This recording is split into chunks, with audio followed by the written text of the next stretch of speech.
5, 4, 3, 2, 1.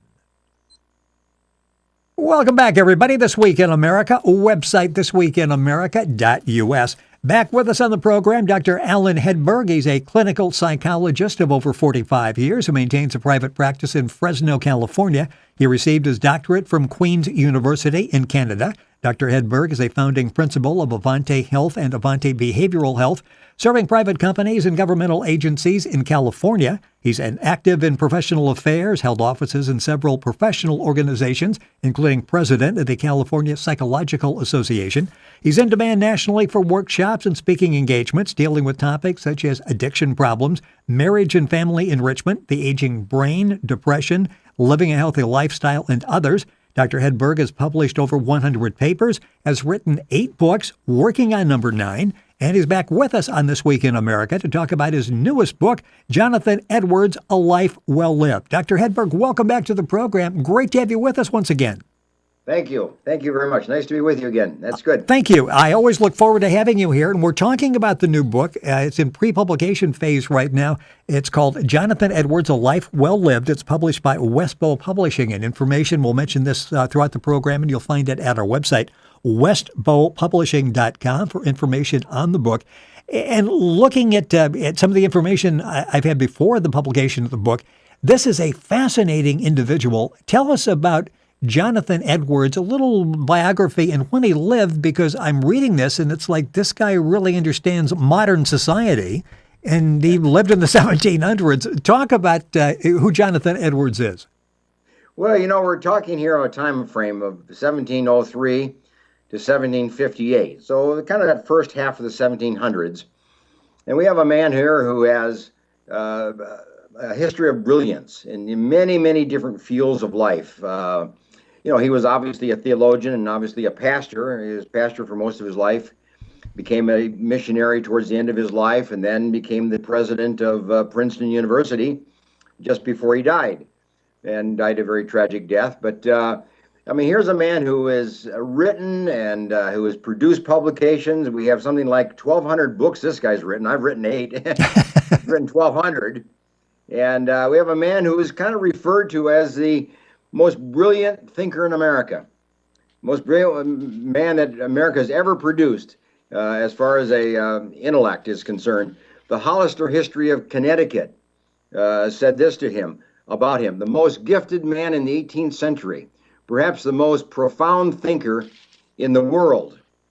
Dr. Stephen Larson, who is well known in the church circles, said, Jonathan Edwards continues to tower over the intellectual and spiritual life of the evangelical church. His theological writings were stunning. They were brilliant.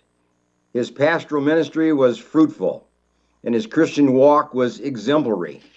What more can you say about a man? Those are such strong words, and as you're reading, as I've done, and you'll read in the book Jonathan Edwards, A Life Well Lived, pre-publication mode right now from westbowpublishing.com, so many interesting things that he said then, and it certainly was prescient. We can live by his words today as well as the early 1700s when he lived.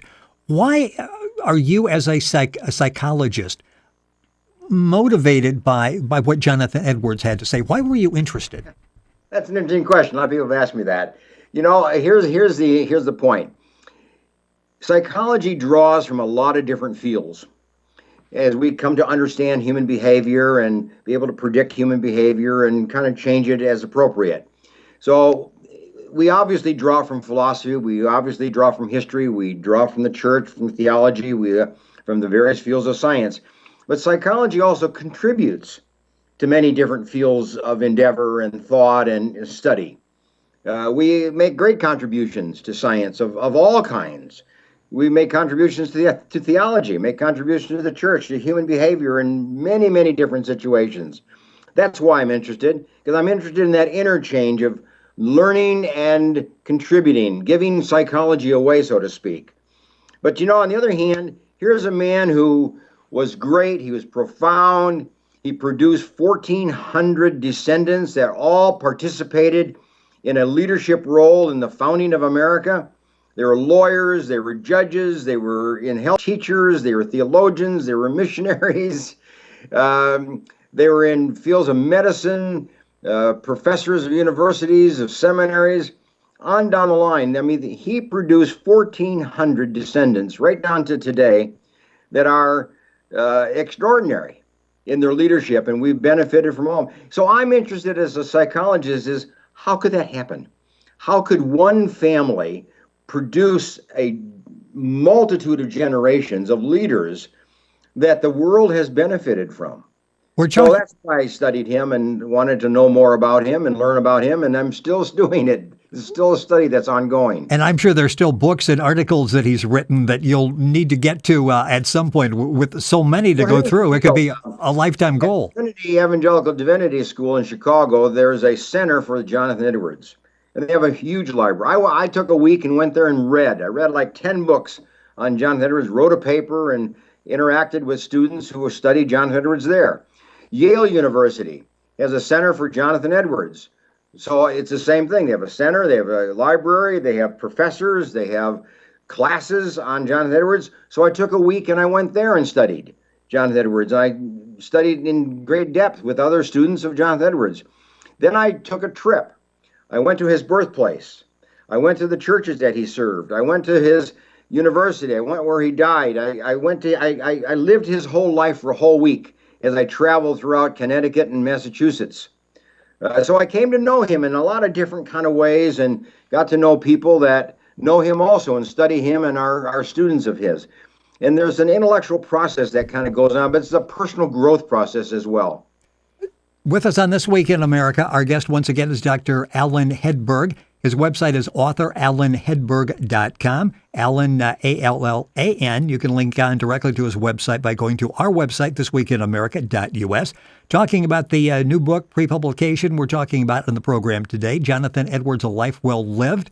As someone deals in psychological issues, he was devoted to self-examination. Talk about the importance of that and honest self-evaluation. You know, Jonathan Edwards had a habit, I guess we'd call it that, but it's a good habit. That is, he would walk in the woods. He would take his Bible, he would walk along the shore of the Connecticut River, Hudson River. He would sit and he would meditate, and he'd read the Bible, he'd pray, he'd meditate, he'd reflect. And he encouraged that with people, that they would have their own way of spending time alone, meditating, reflecting on life, reflecting on his own personal inward feelings, as well as his own sin and his own spiritual life and his own personal development. He spent a lot of time in reflection, and I think that's when he really came to life as an individual. He came to know himself. He came to be able to share himself with others, with his own family. I think that is a contributing factor to the way that he lived. And then why he had these 1,400 descendants that were very great leaders, because he prayed for them, and he took life seriously, and he took thought seriously, and he studied philosophy. And in fact, the funny part of it is that when he was out in the woods one day, he got interested in spiders. And he was there for a long period of time. He studied spiders, spider webs, the behavior of spiders, and then wrote a book on it. And today, even today, it's one of the major books on spiders that we have. That's amazing. It tells us about the life of the spider. So, I mean, he made his time work. He made his time beneficial and productive. But meditation and reflection was a part of every day of his life. And his words resonate today as they did over 300 years ago. One of the chapters in the book, The Man and His Pursuit of Stress-Free Living, and he talks about stress management, compassion, not revenge. Talk about that, because his principles, again, from hundreds of years ago, we learn something when we read them today. Well, we do. And obviously he has stress in his day. He probably defined it very differently than we define stress today and the events that are stressful. But, that time alone, that time of reflection is an anti-stress event. Even today, we encourage people to spend time meditating. Some do it through yoga, some do it through different means, but to spend time alone and in meditation as a way of reducing the pressure, the strain, the activity on the brain, so that you can experience a level of de-stress, if you will, in your life. But then, he also had a pattern of sharing his life with just a few friends. He didn't have a lot of social contact, and he was kind of a loner. He was an introvert, but he had a few friends that he would spend an afternoon with, or a Sunday afternoon after a church service, and just kind of reflecting with people. And that was a kind of a de-stressing event for him. But we say that same thing today. It's good to have people in your life that you can talk to, you can share with, you can become more intimate with. Very important in stress. He walked, he rode his horse, he took trips. I mean, that's exercise. We say the same thing today in the area of stress management. So he had a kind of a stress management approach, even if he didn't call it that. But he wrote books. We encourage people today to write. When you're under stress, write. Just kind of get things off your mind, get things off your chest, just write. And that was part of his writings. This guy produced something like 100,000 pages of written work. That's amazing. In the course of his life. I mean, that's a lot of writing. And it's also relevant. Again, we're talking Jonathan Edwards, A Life Well Lived. The author, Allan Hedberg, Dr. Allan Hedberg, our guest once again on This Week in America, written a number of books himself, and all that information is available at his website, authorallanhedberg.com. Link on directly by going to our website, thisweekinamerica.us. And the Jonathan Edwards book, information on that at the publishing company website, westbowpublishing.com. In that area of stress-free living, that chapter you write, you talk about compassion, not revenge. And that jumped out at me as I'm reading through that. So often we get caught up and we make our lives miserable with this emotion of revenge. Talk about how we can get rid of that and replace it with compassion and maybe sleep a little better at night. We would, I think you're right. He saw himself as a peacemaker. He saw himself as a man who advocated for peace, advocated for people to relate well to each other, positively with each other, to keep the demands on the lower end of the scale, so to speak, and wanted people to kind of live a life of calmness and peace with each other. And if there was conflict, he really advocated ways of coming together and resolving conflict, and not to hold grudge, not to hold revenge. That was not biblical. That was not Christian. That was not Christ-like to be revengeful. So he preached very strongly in this issue of being in a relationship with people of calmness and peace and tranquility, but also to minimize conflict when it occurs in your life. Of course, there's going to be conflict, but do something about it. But to use Scripture and to use prayer and to use the church and the Christian fellowship as a way of coming together and resolving differences so we don't have grudges to hold. As you were going through the process, when you decided and you've been influenced for years because we've talked about it, Jonathan Edwards, A Life Well Lived is the new book by Dr. Allan Hedberg, our guest on This Week in America. As you're going through the process of, okay, I'm going to write the book, and you're going through the process of actually researching and writing, how did this change you? This had to be like, even though you're very familiar, thought you were familiar at least, you couldn't have read all of the books and all the pages that he'd written. What impact did this have on you personally? Well, I'm not a theologian. I'm a psychologist. And he's a theologian. And his theology was very deeply discussed and written. And, that's beyond my expertise and my understanding. But I did get a sense of theology. I did get a sense of biblical studies as I read him. I mean, obviously, you learn, from many different fields of life. And I learned theology, from him. But the other thing I learned is that, here's a man that took life in a very serious way. He was a family man. He was a good husband. He was a good father. In fact, at the end of the day, and he's known for working 13 hours a day, and I am too, by the way. I tend to work many hours as well. At the end of the day, he spent an hour with his children. Now, there were 11 of them. So he spent an hour with his children, uninterrupted. And then he spent an hour with his wife, uninterrupted. And that's advice for us today. That we would take time for our family like that and take time for our marriages like that and to enjoy each other, but also learn from each other and contribute to each other. And I think that's a contributing factor as to why he produced the legacy that he did. He took time and he intentionally became a parent that was effective. He intentionally became an effective husband. The book is called Jonathan Edwards, A Life Well Lived. Dr. Allan Hedberg, our guest on the program. We're rapidly running out of time. The book is in pre-publication, information available at the publisher, westbowpublishing.com, and information available at our website, thisweekinamerica.us. And Dr. Hedberg's website is authorallanhedberg.com. If he were here today, if he were a pastor, a leader in a community today, what would his message be? Well, God is sovereign. He believed that. He preached it. He wrote on that topic.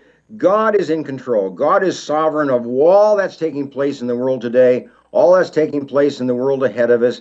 God is in control, and he knows how this is going to play out.